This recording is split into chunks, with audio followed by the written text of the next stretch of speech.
I use the law of attraction too. In the last few years, the law of attraction has become trendy. Movies, series, documentaries have been released. There are people who believe it works and others who think it's pure fantasy. And we hear all sorts of things, even though most say they've asked the universe to become rich and it hasn't delivered. All of this reminds me of our childhood and how we grew up waiting for the Prince Charming. In the case of the princesses, or in the case of the prince, the promise of asking the genie of the lamp for what they wanted, so that by the art of magic, it will become reality. In essence, reality is not far from fiction.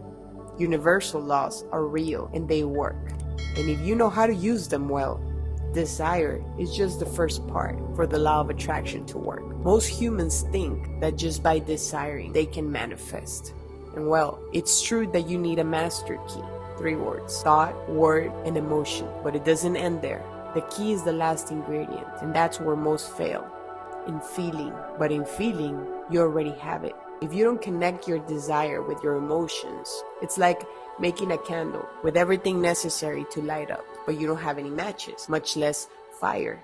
The issue with feeling is that nobody taught us how to do it. And when we did it as children, we were told it was impossible. And even today, we stay at a very surface level because we believe that when we like someone and fall in love with them, we are already feeling, and it's not true. We are deluding ourselves. That is precisely the vicious cycle that we haven't been able to break. Look, warrior, we are product of generations where emotions were repressed, canceled, avoided. It's in our DNA.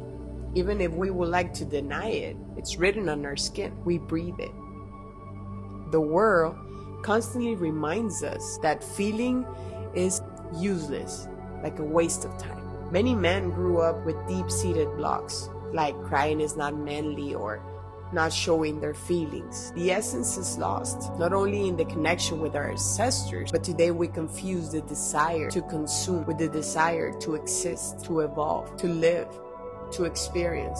When we decided to embody this human experience, we are granted a birthright. This birthright, it's something like a promise of the kingdom of heaven, so that we project it here on earth. But it's like similar to school. You can have the projector, but if you have nothing to present, it won't serve you, right? When I started developing my gifts and talents, I realized I had the ability to manifest whatever I wanted. First, I started doing small things, simple things. And although sometimes they took a little longer to arrive, they never failed. They always came in the universal perfect timing.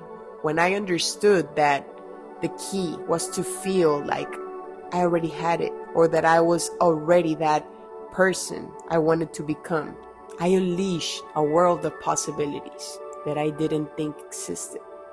I remember in the corporate world, we started with 2 people in the office and 20 industrial workers. I imagined that every day we were growing as a company, that the office was expanding, and that I was speaking in front of a lot of people, until one day I was in charge of more than 600 employees and workers with the position I wanted and under the conditions I desired, the ones that I wished for. Or the day I went to the Porsche dealership and got into the Cayenne they had on display and visualized myself driving it. I felt like I owned it. And 3 months later, they were shipping me one from Germany, customized, made just for me.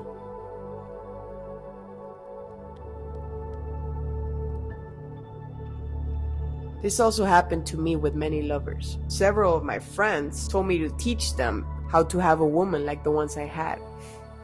And it's not just about desiring, it's about believing, feeling, and projecting.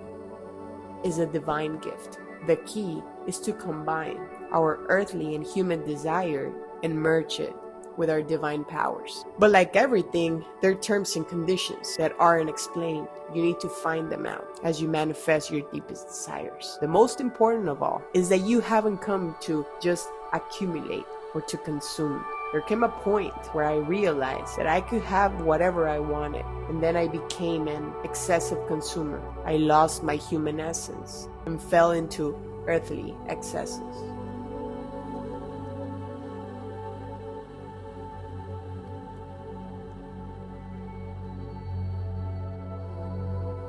that's where the universe, which is completely neutral, needs to restore order. Why? Because you didn't understand the rules of the game. And like a good parent to their child, it's time to give a lesson. And well, then you'll ask, what are the rules of the game, Chris? There are several rules, but the base reduces to two words: balance and equilibrium. Today I understand that as a birthright, I deserve the life of my dreams. But I'm aware there's a price to pay, and that price is to live according to my life mission, fulfilling all my carnal desires, and at the same time living in accordance with my divine gifts, which is balance, and enjoying but at the same time serving, which is equilibrium. So in summary, what do I need to make all my dreams come true? You need to focus on expanding your consciousness, on keeping your mind and your heart open. The universe is abundant, but its laws are non-negotiable. Forza, warrior!